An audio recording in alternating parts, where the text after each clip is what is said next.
Assalamualaikum warahmatullahi wabarakatuh.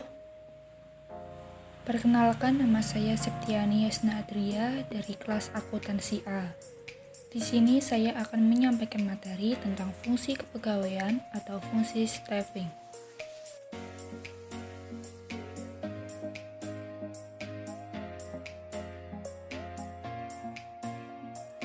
Fungsi kepegawaian dalam manajemen adalah suatu proses pengelolaan struktur organisasi melalui tahap seleksi, penilaian, dan pengembangan sumber daya manusia yang tepat dan efektif untuk mengisi jabatan.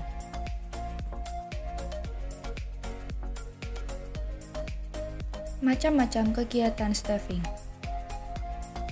Kegiatan staffing meliputi 1. Perencanaan sumber daya manusia.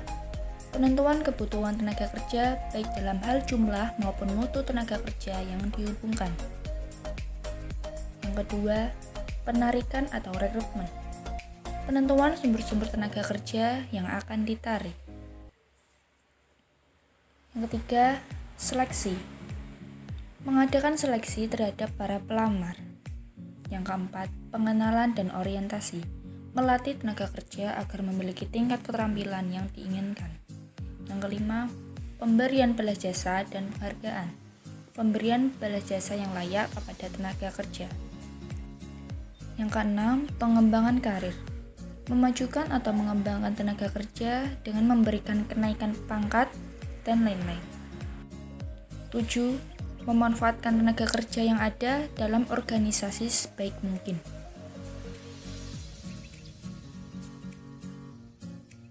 Selanjutnya, jenis kebutuhan tenaga kerja dalam organisasi. Yang pertama, kebutuhan akan tenaga staf.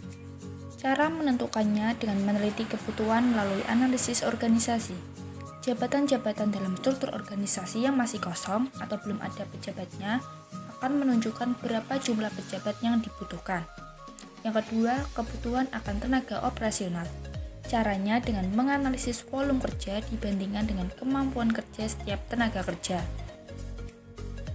Contoh, misalnya volume kerja sebulan adalah 200 unit barang, kemudian kerja per tenaga kerja per bulan adalah 20 unit barang.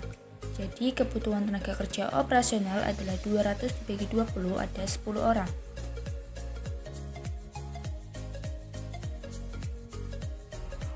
Kegiatan-kegiatan staffing yang berkaitan dengan pemeliharaan tenaga kerja. Yang pertama, penyelenggaraan akuntansi tenaga kerja. Yang kedua, penilaian prestasi karyawan. Yang ketiga, penyelenggaraan informasi sumber daya manusia. Dan keempat, melakukan evaluasi semua program staffing. Bagaimana cara mengidentifikasi sumber-sumber tenaga kerja yang efektif? Caranya dengan mengadakan evaluasi prestasi kerja karyawan. Kemudian bagi karyawan yang memiliki prestasi baik, diteliti asal-usulnya. Dari sini akan dapat ditentukan sumber tenaga kerja yang efektif tersebut.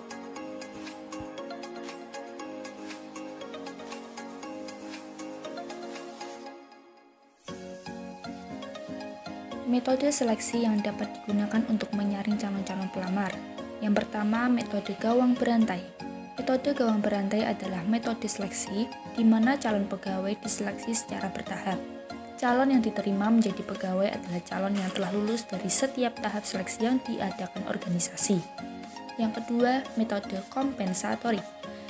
Metode kompensatori adalah metode seleksi di mana calon pegawai diuji sekaligus tanpa ada pentahapan.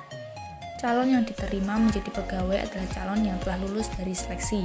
Contoh metode seleksi kompensatori adalah seleksi mahasiswa baru model Spenmaro.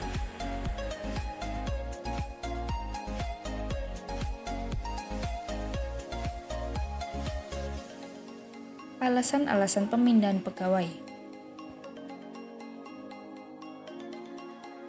Yang pertama, karena permintaan sendiri pegawai yang bersangkutan. Hal ini biasanya disebabkan oleh merasa tidak dapat bekerja sama dengan pegawai lain, merasa tidak cocok dengan pekerjaan sekarang, lingkungan kerja tidak memungkinkan pegawai bekerja dengan baik, dan timbul rasa jenuh dan ingin menambah pengalaman di bidang lain. Yang kedua, karena keinginan dari pimpinan sendiri. Hal ini disebabkan oleh pegawai kurang cakap melakukan pekerjaannya yang sekarang dipegangnya, menghindarkan rasa bosan bagi pegawai yang bersangkutan, dan untuk menjaga stabilitas dalam organisasi.